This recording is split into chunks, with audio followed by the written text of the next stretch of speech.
What's going on, everybody? Welcome back to the Half-Ass Garage, where today we're going to work on this tank. Hopefully we can get the, whatever you call it, that inner ring, support, structure, whatever you want to call it, made. Fair warning, we've got some insane weather outside right now, like 30, 40 mile an hour winds, some snow. So we've got the, I'm dirty, I've got the heater going. So you might hear some background noise, you know, because I'm using the awesome Mortske mic here, and picks up a lot of the background noise pretty well.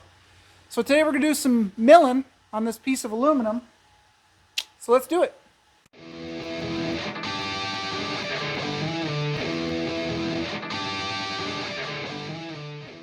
Alright, so this is what we got to work with.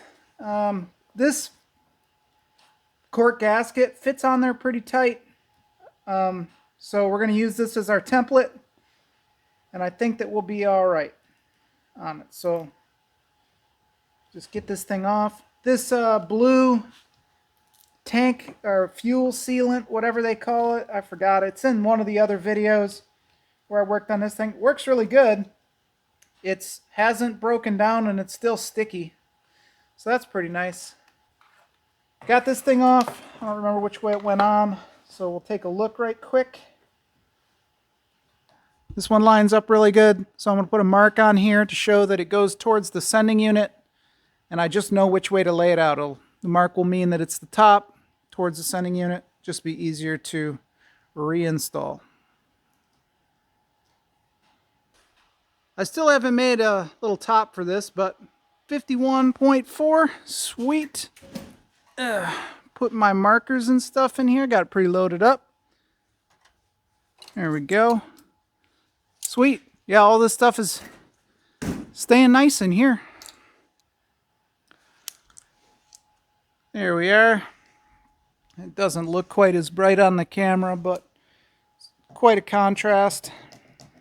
There we are. All right, so there we go. Looks like this is kind of the spot. I'm going to cut it a little bit oversized. That way I can kind of trim it out using the die grinder. If I overlap it just a little bit, that'll be all right. That way it's not just a sharp turn down. There'll be a little bit of extra flange on the outside. So that's what we're going to do. My little acetone sprayer I bought. Thing works pretty good. You can fill it with whatever you want to. Lacquer thinner, or you name it, whatever you use the most. And then pressurize it with your air compressor so it fills through here. Yeah, so you can put whatever you want in it. So if you're TIG welding or whatever, this thing works out great, because it sure beats buying those cans and going through those things all the time. You can fill these with basically whatever you want. They're like 30 bucks or something. So pretty nice. All right, so stick this thing on here, and then just trace this thing out. So these are the critical parts, but we're going to measure all this stuff up later. All right, there we go. Good enough. So there we go. I'm going to figure out how to cut this thing out pretty well. I don't have a lot of aluminum saw blades. All of the blades that I've got load up super fast when I cut aluminum, so I'm going to do this off camera and come on back and we'll figure out how to set this thing up in the mill.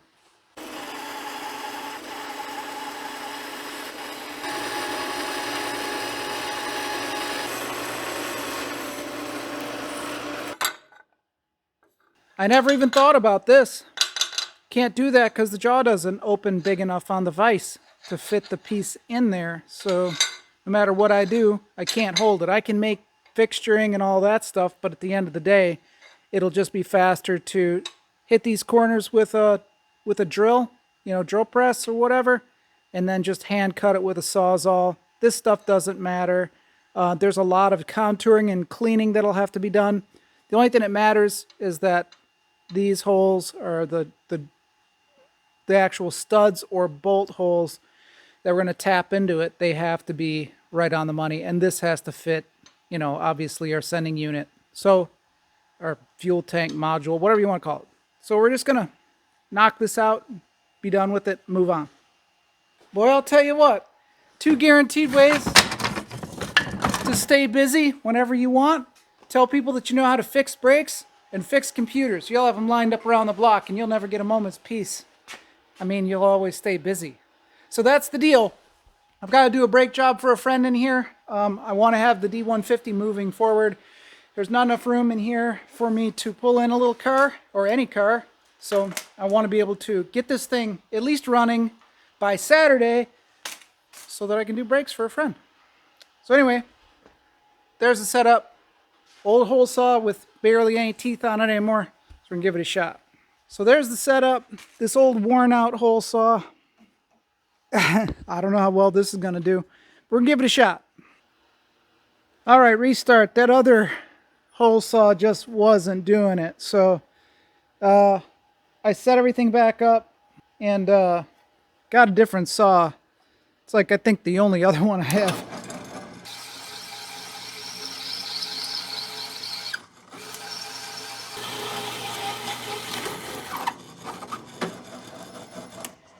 There we go. I'm going to do another one on the opposite side right there, and then we'll be able to use a saw and just cut along these sides right there. Got to meet in the middle. So that's the plan. And there we go.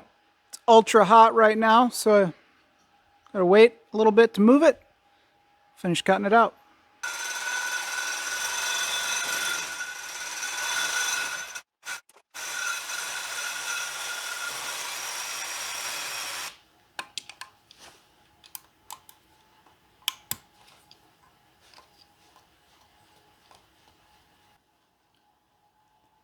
See what I was saying? These things are engaging all the way up and not down on the shoulder down here where they're supposed to be. Again, these are the extended grip range nutserts, and you can see that they're all collapsed up on the shoulder. That is why it didn't work. It was just basically collapsed at the top of the tank, not underneath, you know, where it should, and grab the bottom of the tank. Check it out. Every one failed identically. The extended grip range, you can tell because they've doubled up. You know, this bead or this collapsed surface is double. So, you know, I guess the ABS wasn't strong enough to hold this shoulder and force it to bite down here. So that's the way it goes, I guess. The tank was just too soft to use this stuff. Now, I've heard people say to use well nuts and all these different things. I don't ever want to take this thing out again. As far as I'm concerned, for as much time as we'll be on this truck, this is going to be permanent. I mean, it's not like I'm going to have this thing, you know, in and out of this truck all the time. This is it. So, you know, it's not going to get an extreme amount of use, especially with gas prices the way that they are, you know.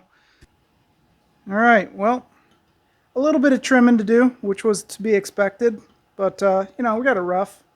So I'll just mark out, you know, ignore my welds.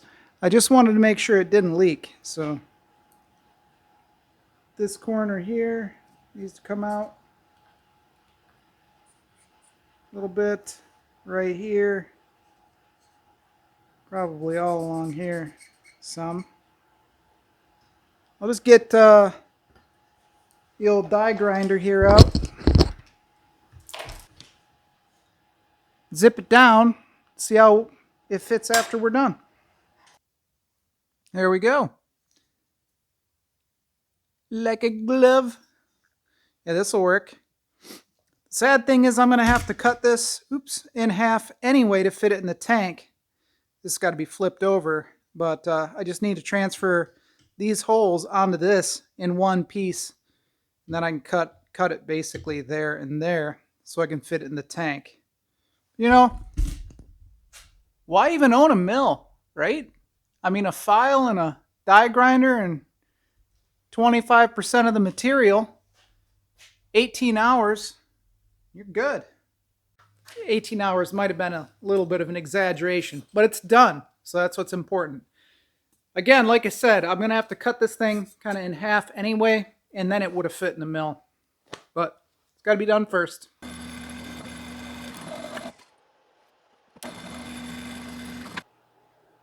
That's how she turned out. All the holes are right on the money, so we're perfect. It's these center punches that make all the difference. So I just clamp this thing with one of these welding clamps, put the other edge in a vise, then you pick the size that fits the existing hole that you have, pop, there you go. In case you don't have these center punches, definitely pick them up. They're dirt cheap. I think they're like $8, Harbor Freight, something like that. I struggled forever trying to match up holes, but these things just make it so much easier. Because of this, we're gonna switch modes. All right, so I was using these 1024 stainless, little screws, but we're not gonna do that anymore. We're moving up the ladder to 1/4-28. So I've already got the tap for it somewhere around here.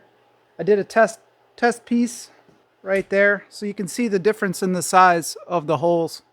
That was the existing ones that were in here, and then this is the 1/4-28. Yeah, that's it. I'm going to tap all these things out and then cut it along these edges here so that I can fit it in there. They'll just make some L-shaped brackets that'll fit inside the tank. As far as these go, I'm going to run these up from the bottom. So I have to drill these out a little bit more of these holes. I'm going to run these things straight up through the bottom like that, red Loctite it, and gasket seal it in there, because this will be inside the tank and non-serviceable. And there we go, like magic. She's done. Sort of done. The big thing is going to be making this shape fit this hole. So you can see that we've got some overlap here and here. I have to orient it and all that stuff. Make sure that I've got it actually right. But it's got to be trimmed out here. Kind of beveled out here where it rolls down. Obviously that won't work, so it'll have to be cut in. So basically just general contouring. I don't even know if this is, it looks pretty close to how it's supposed to go. So that'll have to come off right in about, yeah, pretty much just straight across there. Up here, we're going to take it pretty liberally to kind of clear how this thing flares down.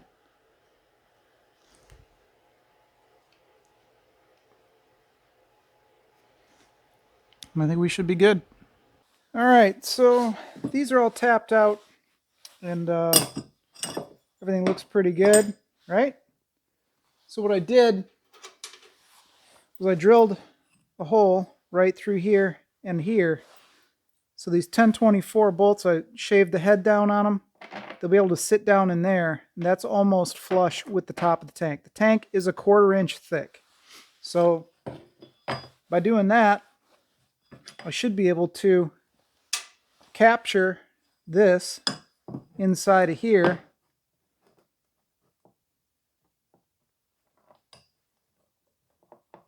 like so.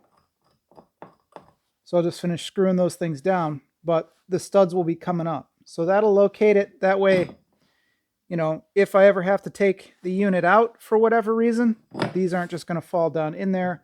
Also, I can't stick my hand down in here to, do anything while the module or whatever you want to call it is on top of it. So the only thing left to do is put these bolts up in here.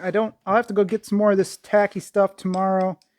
I don't have any of that. I can't find it. I did put the red Loctite in my pocket to warm it up because it's so doggone cold out here. Just gonna start threading these things in. I did cut them down. They're 1.5 inches long. So that was a little bit too tall for clearing the top of this, or it would have been right at the top. I didn't want it rubbing on anything or being interfered with by any of the cross members, because this thing is pretty much right to the very top in there. So it couldn't stick up very far. So I'm gonna go ahead, Loctite all of these things in, and we'll have our studs ready. See how it looks. All right. So there we go. Got everything kind of in there. Red Loctite, if you can't see it. It's kind of overkilled on there. So that should be good. I don't know if red Loctite breaks down in fuel or not. I don't think so. I think I said I was going to put some of that blue stuff on it, but I didn't do that.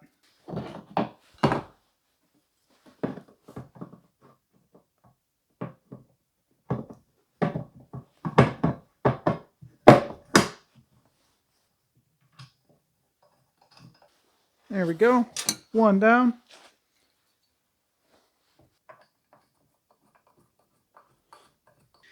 Held in there nice. So there we have it for now. Not too shabby. It'll work out good.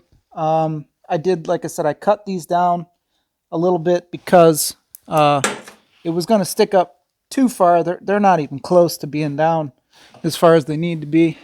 The cap is like an 1/8 inch thick, so you can tell that I'm going to have more than enough room.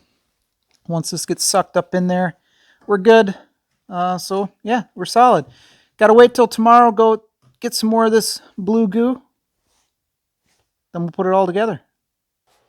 Well, it's another day out here in the shop. I went up to the O'Reilly's and got some gasket maker. I think that this is the blue fuel resistant junk that I used before on the tank. And then red Loctite. Big bottles are expensive. So anyways, I was digging around on my shelf and I found another tube of that. So I don't know if it's the blue stuff or not, but now I've got two of them. I don't know what happened to that other tube I was using. Maybe I left it at Jay's.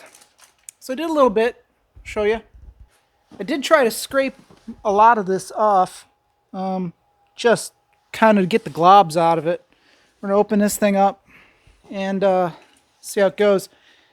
I forgot to get gas. I got to go up and get 5 gallons of gas. I think that this is about ready. I just have to clean off this mating surface a little bit. I don't know what the hell this stuff is made from, but it doesn't seem to really be affected by brake clean. So we're going to give it a shot anyway.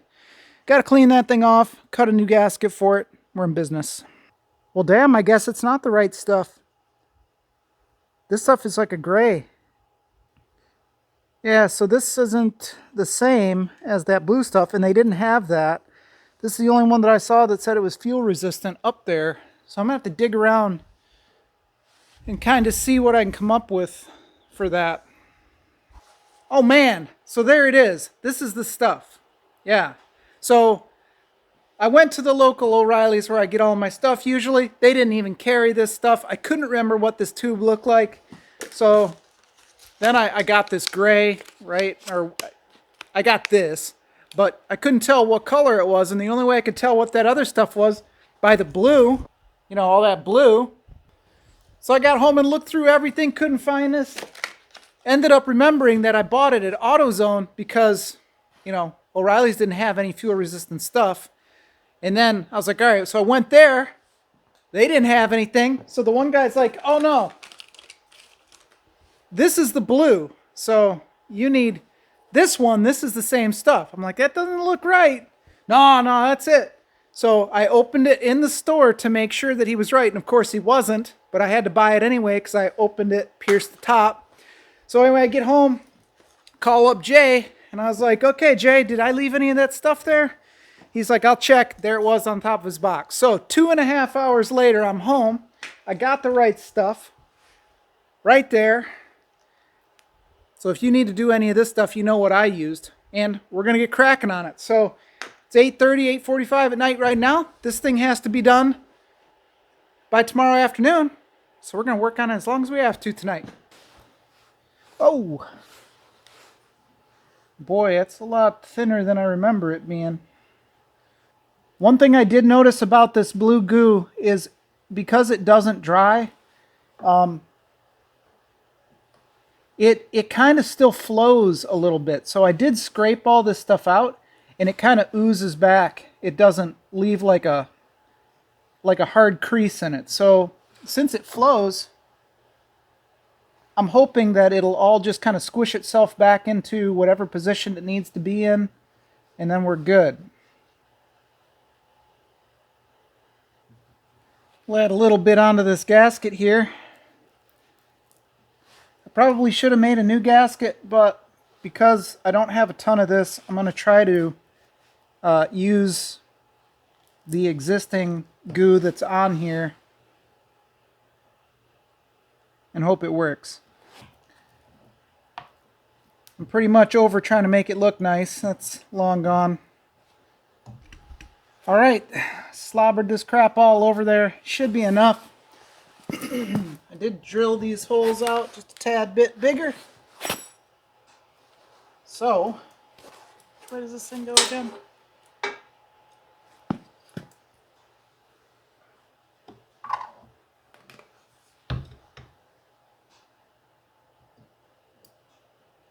Moment of truth. Will it fit? Oh, that will suck if it doesn't. Why doesn't it? These holes have to be enlarged a tad bit more. Ugh.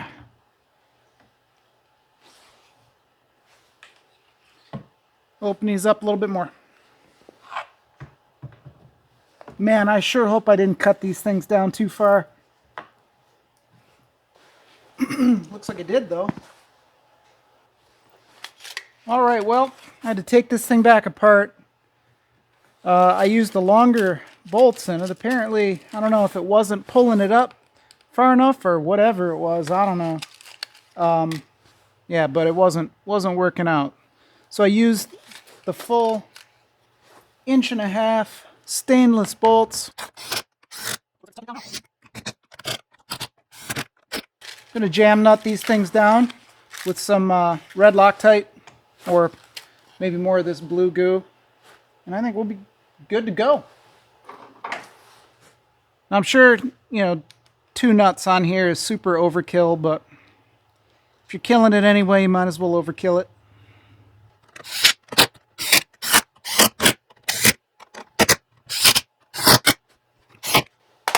So there we go. I'm pretty sure that thing ain't coming out at all. So we're good, I would guess. I mean, the gasket's squished up around. I mean, this is all I can do. This is it. Yeah, once again, that's that blue stuff. You can see, even after months, it's still super tacky and sticky. So I kind of dig on that. That's cool. Gasket dressing, whatever. Anywho, got some gas. I guess we'll fill it up. Alright, so the gasket is squished all around. Everything seems to be alright on it. And that's a lot of goo. But I hope that this just solves our problem and we don't have to do any more with this. So we're going to throw it back up in there. Call it good. Throw some of the gas that I bought in it. Fire it up. Well, before I put it in there, let's check to see if the fuel pump's even working. So hopefully it does. There we go. Working. I don't know how long these pumps can run, kind of struggling for fuel like it has been. Hopefully everything is good, you know, and there isn't any long-term damage to the pump. I don't know, maybe it took some life off of it, I don't know. As you might be able to tell, the lighting here is absolute garbage, so I'm going to save you the hassle. I'm just going to put this thing in. It's the exact same procedure as taking it out. So, exhaust, the tank, the connections, all that jive. I'm going to go ahead and do it and come back to you when I'm done. Then I won't knock this thing over and break it too.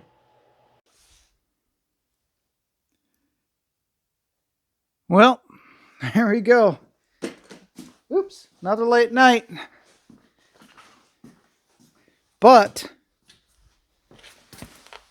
it's all done. Drive shaft is on, tank is in place, all the fuel lines are ran and tight, I hope, I think. Everything should be good. Should be good. Transmission fluid is still leaking. There you go. It's far too late for me to fire this thing up tonight, so we have to wait Till tomorrow.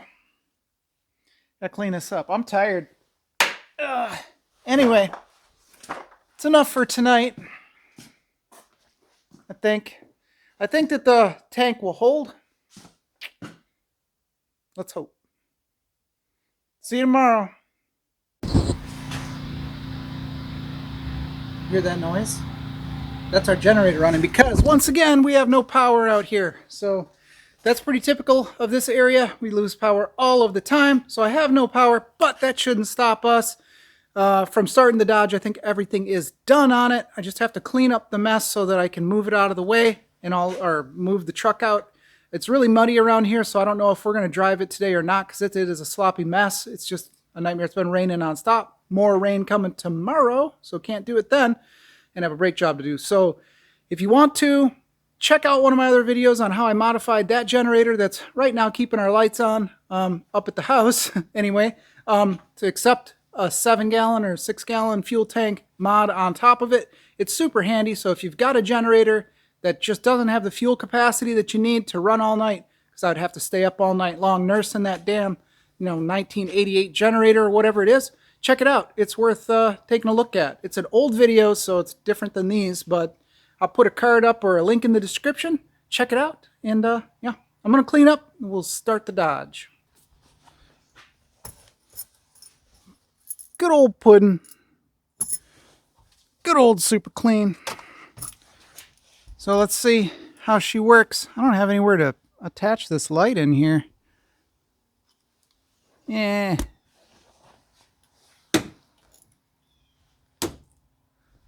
How's that? There we go.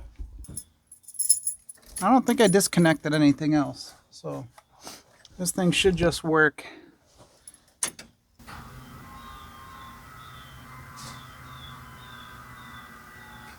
Fuel pump has primed. Probably, well, didn't seem like there was any fuel in the system, so.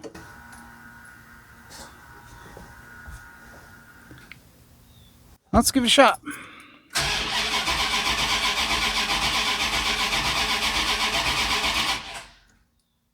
Did I disconnect anything? I don't think I did. So we'll let it prime up some more. Here's some bubbling and stuff. Oh, I forgot to put damn gas in it. Derp. I'm not a smart man. Don't be a wank. Fill your tank.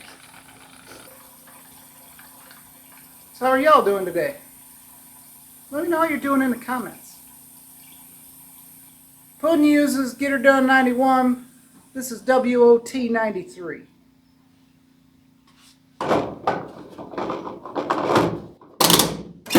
There we go. Alright, I still got to make a mount for this for wherever, but well, I can hear the pump eating into that fuel. Did you hear it? I don't know if this mic will pick it up or not.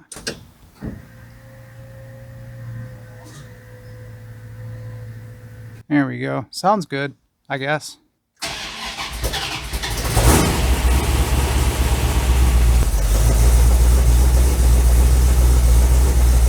There we go. Crisis averted. Let's see how the Holly looks. Exhaust sounds better. Ignore what I said about the exhaust. There's a leak somewhere.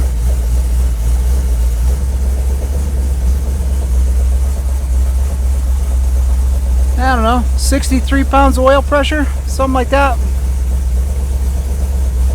There we go. Coming up in temps. Can you hear the exhaust leak? Tut, tut, tut, tut, tut, tut. Anyway, I'm going to let this thing heat up a little bit, and then hopefully it'll purge any air in the line out or whatever it's got to do. We'll see in a bit.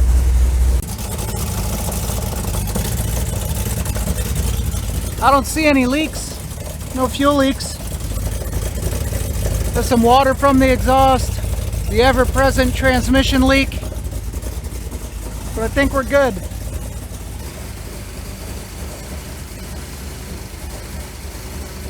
She's nice and quiet up here.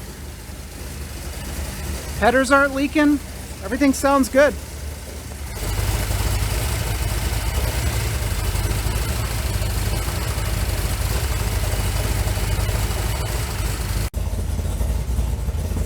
I guess the power is back on, so a little chilly out here. I'm gonna go shut the generator off. I'll let this thing warm up and kind of heat cycle a little bit, and we'll see if we can take it out.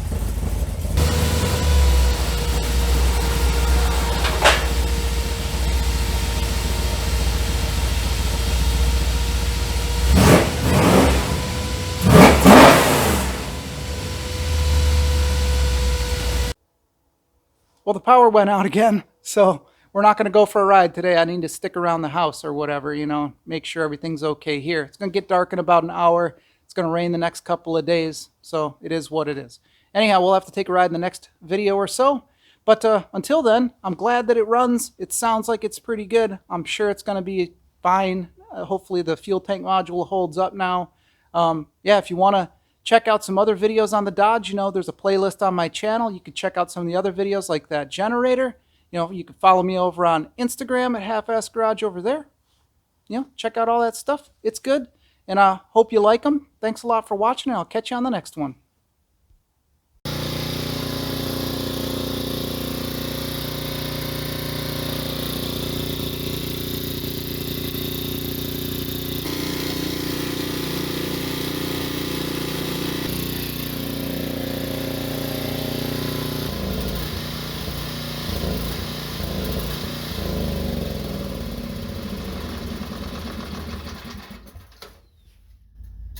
There we go. Ran out of gas.